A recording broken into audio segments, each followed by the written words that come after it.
નમસ્કાર, આપ જોઈ રહ્યા છો નિર્માણ ન્યૂઝની વિશેષ રજૂઆત અને હું છું આપની સાથે નતાશા। દર્શક મિત્રો, આજે તારીખ 14 સપ્ટેમ્બર અને આજના દિવસને દેશ વિદેશમાં હિન્દી દિવસ તરીકે ઉજવવામાં આવે છે। આજે દુનિયાભરમાં ભલે અંગ્રેજી ભાષાનું ચલણ વધ્યું હોય, આપણે આપણી આ ચેનલ મારફતે ગુજરાતી ભાષામાં દરરોજ સંપર્કમાં રહેતા હોઈએ છીએ, અનેક વિષયો પર ચર્ચા કરતા હોઈએ છીએ, ત્યારે આજના ખાસ દિવસની ચર્ચા આપણે હિન્દી ભાષામાં કરીશું અને હિન્દી ભાષાના તજજ્ઞો સાથે જોડાઈને તેમની પાસેથી જાણવાનો પ્રયત્ન કરીશું કે આ ભાષાને વધુમાં વધુ જે રાષ્ટ્રભાષાનો દરજ્જો જે ભાષાને મળ્યો હોય તેને વધુમાં વધુ લોકો સુધી કઈ રીતે પહોંચાડવામાં આવી શકે। આ ઉપરાંત આપણા ભારતીયો માટે હિન્દી ભાષાની જગ્યા બીજી કોઈ ભાષા લઈ શકે તેમ નથી। ત્યારે હિન્દીને રાજભાષાનો દરજ્જો 14મી સપ્ટેમ્બર 1949ના વર્ષમાં મળ્યો હતો। જો કે ત્યારથી જ દર વર્ષે આ તારીખની જે ઉજવણી છે તે હિન્દી રાષ્ટ્રભાષા દિવસ તરીકે કરવામાં આવે છે અને આપણે બધા અંગ્રેજી ભાષા શીખવા માટે તત્પર હોઈએ છીએ અથવા તો બીજી કોઈ વેસ્ટર્ન કલ્ચરની સાથે જોડાયેલી અનેક ભાષાઓ જેમ કે ફ્રેન્ચ, ઇટાલિયન, સ્પેનિશ આ ભાષાઓ શીખવા માટે લોકો ઘણા તત્પર હોય છે। જો કે આજે આપણે વાત કરવા માટે ઉપસ્થિત થયા છે કે હવે આગામી સમયમાં જે શિક્ષણ નીતિ અમલમાં મૂકવામાં આવનાર છે દેશભરમાં, તેનામાં પણ કહેવામાં આવ્યું છે કે બાળકને ભણતરમાં મૂકવામાં આવશે તે ધોરણ 1 થી લઈને ધોરણ 5 સુધી પોતાની માતૃભાષામાં અભ્યાસ કરે તે બાબતનો એક ખરડો પસાર કરવામાં આવનાર છે। જો કે આ ખરડો ક્યારે અને કેવી રીતે પસાર થાય છે તે જોવાનું રહેશે, પણ આજે જે ભાષાની વાત કરી રહ્યા છે તેનામાં હિન્દી ભાષા કઈ રીતે લોકો ચોખ્ખી બોલી શકે અથવા તો તેને સમજવાનો વર્ગ હિન્દી ભાષામાં કાવ્ય રચનાઓ અથવા તો લેખ અને આ તમામ જે વર્ગ છે તે હજી પણ ઘણો ઓછો છે, પણ આવું કેમ તે જાણવાનો પ્રયાસ કરીશું। અને આજની આ ચર્ચાને આગળ વધારવા માટે આપણી સાથે આજે પેનલ પર જોડાશે એવા 3 હિન્દીના તજજ્ઞો। સૌથી પહેલા ઇન્ટ્રોડક્શન તરફ આગળ વધીએ। આપણી સાથે ડૉક્ટર રંजना અરગડે જોડાઈ રહ્યા છે, જેઓ પૂર્વ અધ્યક્ષ છે હિન્દી ભવનના। આગ્રાથી આપણી સાથે હિન્દી શિક્ષક ગણતંત્ર ઓજસ્વી જોડાઈ રહ્યા છે પેનલ ઉપર, અને સ્કर्बीमी रुचिंस्की જેઓ હિન્દી ભાષાના પ્રેમી છે। आप तीनों का पैनल पे बहुत स्वागत कर रही हूँ मैं। सबसे पहला मेरा सवाल डॉक्टर रंजना आपसे, आज हिंदी भाषा दिवस है, हिंदी राष्ट्रभाषा के महत्व के बारे में हम अगर सबसे पहले इस पैनल की बात को आगे बढ़ाएं तो आप कैसे देखेंगी इस भाषा का महत्व जो है आज हिंदी भाषा का भारत देश में?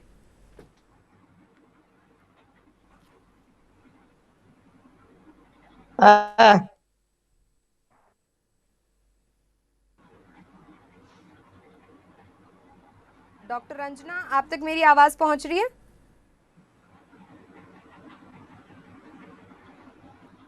डॉक्टर रंजना साथे संपर्क था ત્યાં સુધી गणतंत्र जी, मेरा सवाल आपसे रहेगा।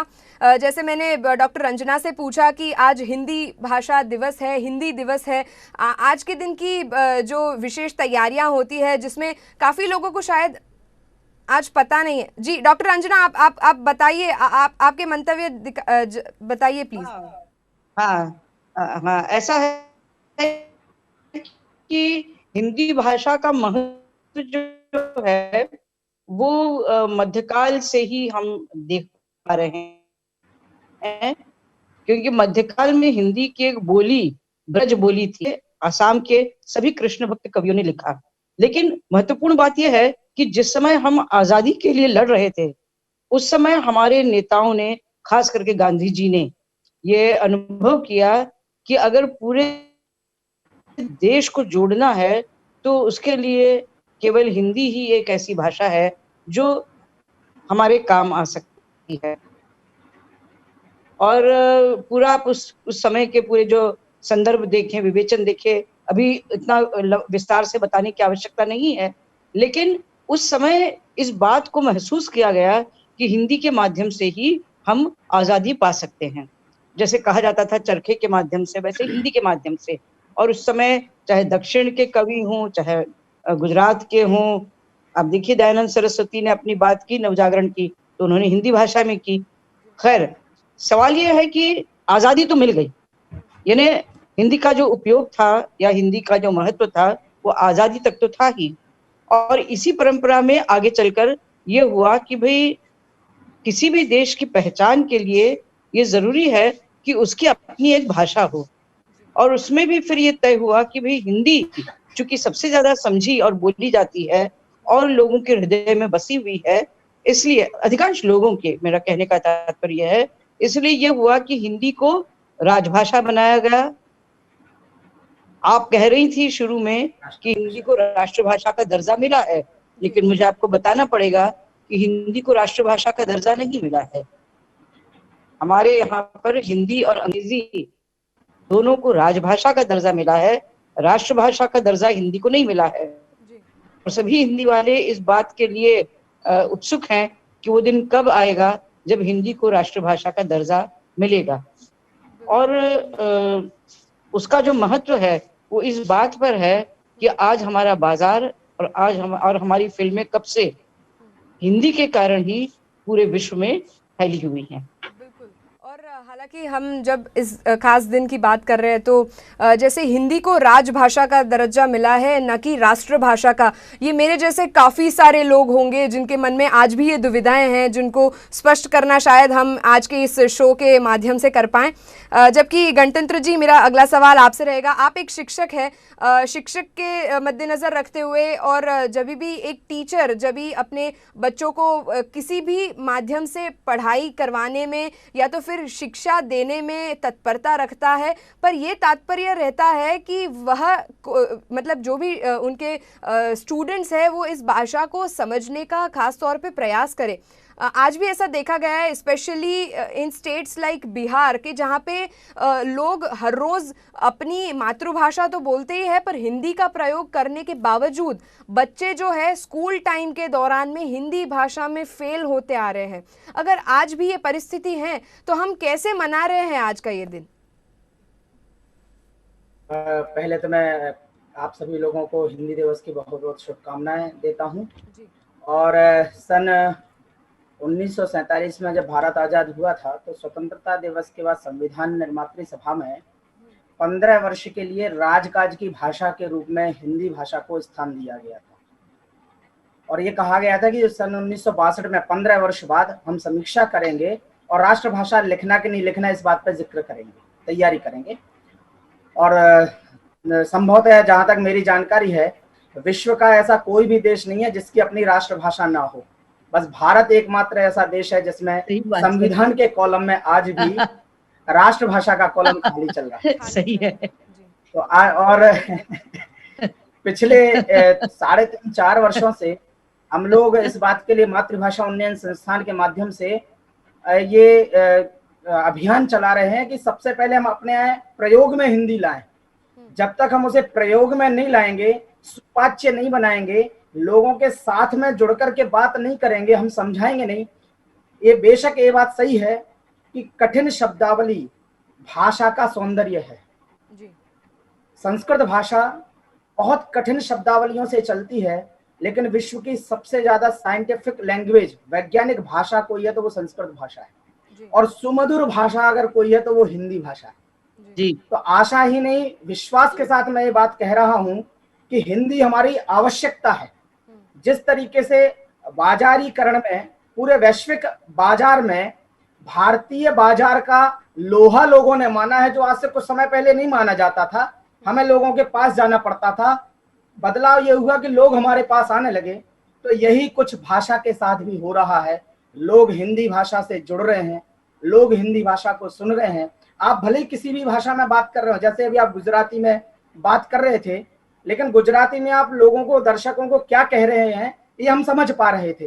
तो भाषा केवल शब्दों से बोली जाने वाली नहीं है, संकेतों से भी समझाई जाने वाली भाषा है। और हिंदी हमारे संकेतों की भाषा बने, हमारे भावों की भाषा है, हमारे अभियानों की भाषा हिंदी है, जन जागरण की भाषा हिंदी है, संविधान की भाषा हिंदी है, जनतंत्र की भाषा हिंदी है और गणतंत्र की भाषा भी हिंदी है। वाह, बहुत खूब कह रहे हो आप। वैसे पैनल पे आज हमारे साथ जो तीसरे पैनलिस्ट है स्कर्बीमी रूचिंग्स्की, इनका मैंने परिचय वैसे तो नहीं दिया है, पर जैसे आपने बताया गणतंत्र जी कि संस्कृत और हिंदी मतलब एक वेस्टर्न कल्चर के बेसिक जुड़ने के बावजूद, जबकि रूचिंग्स्की जो संस्कृत भी बहुत अच्छे से बोल पाते हैं, समझ पाते हैं और हिंदी में भी वार्तालाप बहुत अच्छे से करते हैं, जबकि उनका परिचय मैं देना चाहूँगी, वो बेसिकली पोलैंड से बिलोंग करते हैं। स्कर्बिमीर, सबसे पहले तो आपको इस राष्ट्रभाषा दिवस की बहुत शुभकामनाएं और आपका बहुत स्वागत। आप एक जीवंत उदाहरण हैं आज हमारे पैनल पे हमारे दर्शकों के समक्ष कि वेस्टर्न कल्चर के साथ जुड़ने के बावजूद या वेस्टर्न कल्चर से होने के बावजूद, जबकि आपने हिंदी भाषा में जो रुचि दिखाई है, कैसे प्रेरणा मिली आपको ये भाषा सीखने की? या फिर मैं आज ये कहना चाहूँगी कि आपने जब ये भाषा सीखी है तो आप लोगों को आज के दिन पे क्या कहना चाहेंगे? वैसे ही तो मैं कहना चाहूँगा कि साल भर 365 दिन हिंदी का दिन हो। सिर्फ साल में एक दिन हिंदी को समर्पित ना हो, लेकिन हर रोज लोगों का जीवन हिंदी व अपनी मातृभाषा में, जिनकी मातृभाषा दूसरी है वो भी ठीक है, लेकिन हिंदी में, हिंदी भाषियों का हिंदी में ही चले। देखिए, मेरी मातृभाषा पोलिश, पोलैंड की भाषा है। जी। उस भाषा के लिए पोलैंड जब गुलाम था, लोग हड़ताल करते थे बच्चे स्कूलों में कि हमारी पढ़ाई हमारी मातृभाषा में हो।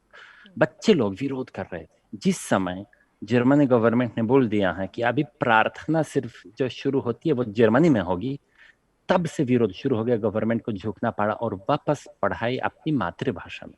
तो ऐसे मेरे लिए ऐसा कि अपनी संस्कृति, अपनी भाषा को छोड़ने वाले लोग, मतलब समझ में नहीं आता कि कैसे लोग चाहते हैं कि मेरा बेटा अंग्रेजी जाने और शान के साथ बोल सके कि मुझे हिंदी की गिनती नहीं आती है। ऐसे मुझे लड़के मिले हैं, आई डोंट नो हिंदी गिनती मुझे नहीं आती। अब 55 कितना है नहीं बोल सकता है, और बोलने का अपने को बोल रहे कि पढ़ा लिखा है। तो ये हालत क्या हो गया है? जिस देश की इतनी समृद्ध संस्कृति है, उस देश के लोग शान के साथ बोल सकते हैं कि मुझे तो पीला रंग क्या है मुझे नहीं मालूम, मुझे सिर्फ येलो कलर मालूम है। अभी तो गिनती तो खत्म हो गई, अभी रंग खत्म हो रहे हैं, अभी रिश्तेदारी के संबंध भी धीरे धीरे खत्म हो जाएंगे। बचेगा क्या है? खान पान का नाम बचेगा, और तो कुछ नहीं बचेगा। बचेगा सिर्फ डोसा इडली जो साउथ इंडिया का है, रोटी सब्जी, बस यही बचेगा। तो बचेगा क्या है? इसलिए मेरा तो ये कहना है कि अपनी मातृभाषा एवं अपनी जो देश की भाषा है उसको ना भूलें। दूसरी भाषा सीखने में कोई गलती नहीं है, जितना ज्यादा जाने उतना अच्छा है, वो जरूरी भी है। कई विषयों को जानने के लिए दूसरी भाषाओं को जानना बहुत जरूरी है, पर उसको अपना न समझें, उसका इस्तेमाल अच्छे से करें, पर अपनी भाषा को अपने के रूप में समझें। दूसरा मेरा एक और कहना है कि ऐसी सुविधा होनी चाहिए भारत में कि जिन लोगों को भाषा सीखने की क्षमता कम है पर विषय को सीखना चाहते हैं, उदाहरण के लिए इंजीनियरिंग सीखना चाहते हैं, तो इस समय इन लोगों के लिए बहुत कम सुविधा है कि वो अपनी मातृभाषा या हिंदी भाषा में इंजीनियरिंग सीखें। किसी को कोई भी ऐसा आधुनिक तथा कथित आधुनिक विषय को सीखना है, उसको अंग्रेजी जानना अनिवार्य है। ऐसा होना नहीं चाहिए। उनको भी सुविधा, क्योंकि हर कोई दूसरी भाषा सीख नहीं पाते, कुछ लोगों की क्षमता ऐसी होती है कि वो दूसरी भाषा सीख नहीं पाते हैं। तो उन लोगों के लिए ये सुविधा हो कि वो अपनी मातृभाषा में या अपनी देश की जो भाषा है उसमें इन विषयों को सीख सकें।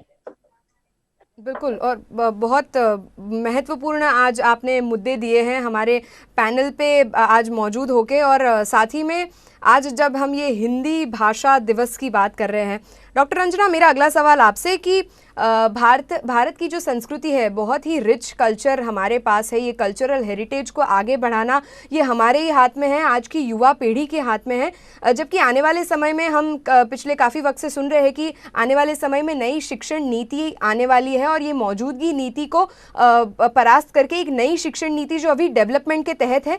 लेकिन आई एम श्योर कि नई शिक्षण नीति में जो राष्ट्रभाषा, जो राजभाषा है, या तो फिर जो खुद की मातृभाषाएं हैं, उसमें बच्चों को पढ़ाई करने पे ज़्यादा महत्व दिया जाने वाला है, ऐसा सुनने में आया है।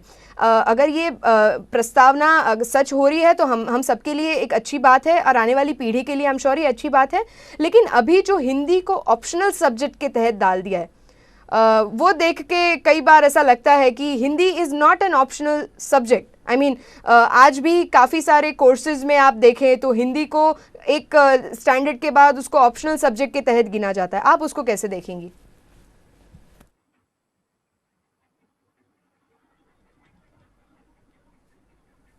डॉक्टर आपने तो दुखती रग को छू लिया हमारी। खास करके इस विषय को लेकर तो हमने बहुत संघर्ष किया। और मतलब जब हम जिस गुजरात में रह रहे हैं वहाँ हिंदी दूसरी राजभाषा है, इन्हें गुजराती के साथ साथ दूसरी राजभाषा जो है वो हिंदी है। ऐसे में हिंदी को जो ऑप्शनल बनाया है, वैकल्पिक बनाया है, ये बड़ा दुखद है।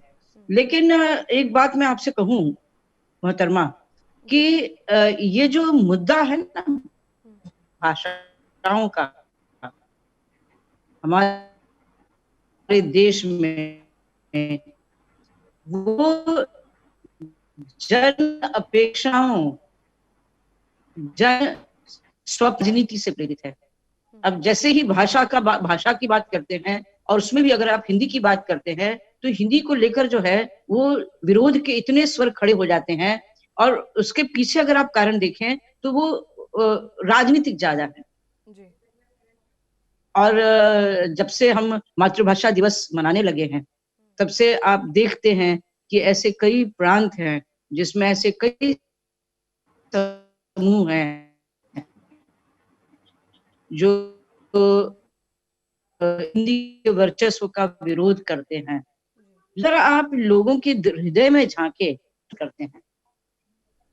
इसलिए मैं आपका जो मुद्दा था कि क्यों हिंदी को लेकर ये जो है, तो मैं समझती हूँ कि हमको अभी जिसके लिए नहीं कहा जाता है उसका नाम राष्ट्रीय शिक्षा नीति है, NEP, नेशनल एजुकेशन पॉलिसी। तो ये जो नेशनल एजुकेशन पॉलिसी है उसमें निश्चित रूप से इस बात पर बल दिया गया है कि हम अपनी मातृभाषाओं की तरफ जाएं, हम भारतीय भाषाओं की तरफ जाएं। और जब हम भारतीय भाषाओं की तरफ और मातृभाषा की तरफ जाएंगे तो मुझे लगता है हिंदी की तरफ सहज रूप से भी जाएंगे, और जो हमारे अंदर यानी जिनके अंदर भी इसको लेकर जो एक प्रकार का राजनीतिक विरोध है वो भी धीरे धीरे कम होगा, ऐसा हमको भरोसा होता है।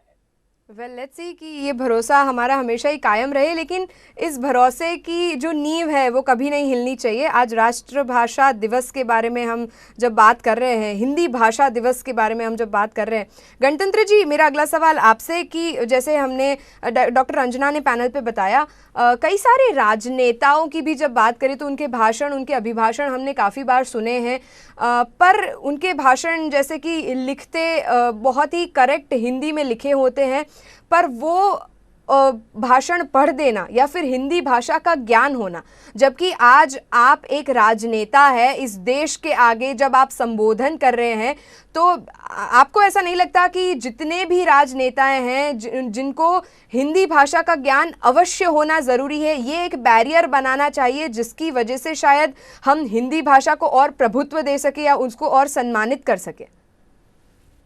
नहीं कर सकते। बिल्कुल, मैं इस बात से तो बहुत ज़्यादा सहमत भी हूँ कि हिंदी भाषा की विचित्र स्थिति तैयार करने में राजनीति का बहुत बड़ा महत्व रहा है और हाथ भी रहा है, इसमें कोई शक नहीं है। लेकिन मैं हमारे जो हिंदी प्रेमी साथी हमारे साथ जुड़े हुए हैं पैनल पे, मैं उनकी उस बात से भी बहुत ज़्यादा सहमत हूँ कि भाषा को भाषा के रूप में पढ़ना तो चाहिए, लेकिन भाषा को अपनाने के पहले 10 बार सोचना चाहिए कि हमारी मातृभाषा हम कहीं खो तो नहीं रहे हैं। और यही बात हमारे लिए बहुत काम की है। देखो, हम लोग ये मंच पे कविताएं पढ़ने जाते हैं, बताया भी हो कि मैं कविताएं भी पढ़ता हूँ, सुनाता हूँ, लिखता हूँ। मंचीय होना अलग बात है और कवि होना अलग बात है। उसी तरीके से भाषा का ज्ञान होना, भाषा को जानना, भाषा को प्रवाहित करना और भाषा को प्रसारित करना अलग बात है, और रट्टू तोते की तरह भाषा को रट करके बोल देना वो अलग बात है। अभी आप भी बहुत सारे विषयों की बात कर रहे हैं। भाषा वो है जो हमारे अंतर मन से निकलती है। हमें ये ख्याल में है, हमें ये मुंह जबानी रट गया है कि हिंदी राष्ट्रभाषा है। कभी कितना ही बता लें कि हिंदी राजभाषा है, लेकिन वो कहीं ना कहीं निकल के आएगा कि हिंदी राष्ट्रभाषा है। बिल्कुल यही चीज हमारे साथ होना चाहिए। हमारे जेहन में ये बात घुस जानी चाहिए, बैठ जानी चाहिए कि हम हिंदी हैं। जब तक ये बात बैठेगी नहीं, हम भाषा को नहीं पढ़ पा सकते हैं। और सीधी सच्ची बात है, हम अपने घर में अपनी माँ को देखते हैं, जब तक बच्चा बोल नहीं पाता है, माँ अपने बच्चे की जबान को बड़े आसानी से समझ लेती है। कौन पढ़ाता उसे? हिंदी भाषा हमारी उसी जबान, उसी लहजे की तहजीब है, हमारे आदर्श है। जैसे माँ अपने बच्चे को गाइड करती है, सिखाती है, वैसे ही हिंदी भाषा हमारे अंदर रच पच जानी चाहिए। आप देख रहे होंगे मेरे पीछे मैंने लिखा है, जो अनपढ़ से शुरू करती है और ज्ञानी से बनाकर छोड़ती है, A to Z पे ले जाकर के जैबरा नहीं बनाती है जी।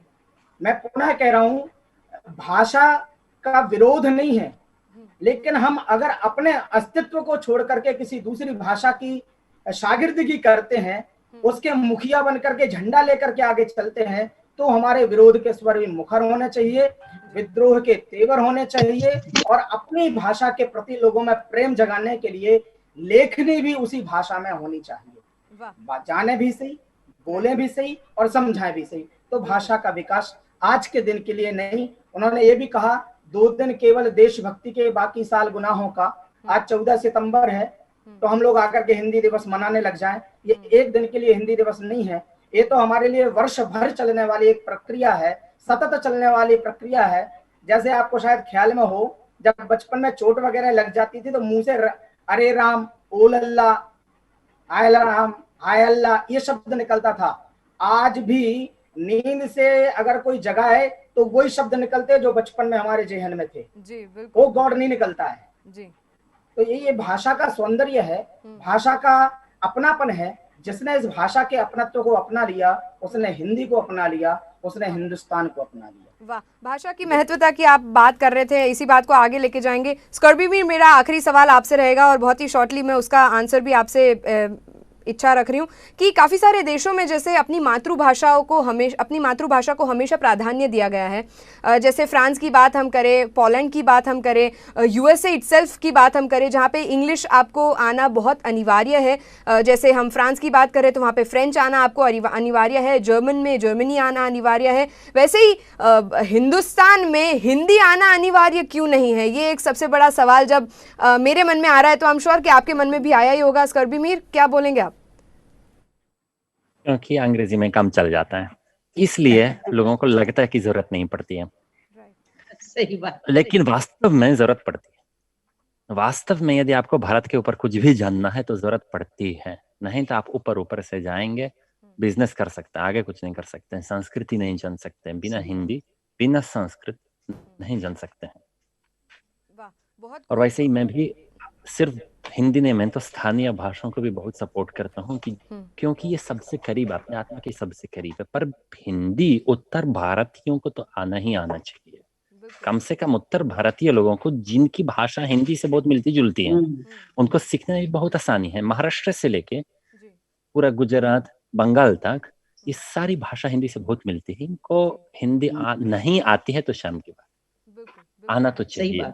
बिल्कुल। और आई एम श्योर कि आज आप तीनों पैनलिस्ट ने मिलके जो भी मुद्दे हमारे दर्शकों के समक्ष रखे हैं, उससे कई हद तक का ज्ञान अगर हमारे दर्शकों के मन में भीतर उतर रहा है तो वो हमारे लिए आज के दिन की सबसे बड़ी बात रहेगी।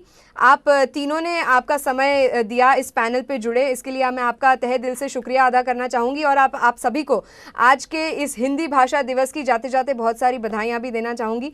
हिंदी भाषा का महत्व और ये महत्व ऐसे ही बढ़ता रहे, ऐसी ही शुभेच्छाओं के साथ आज के इस कार्यक्रम में मैं आपसे भी विदा लेती हूँ। आज हिंदी में विदा ले रही हूँ। रजा आपशो, नमस्कार।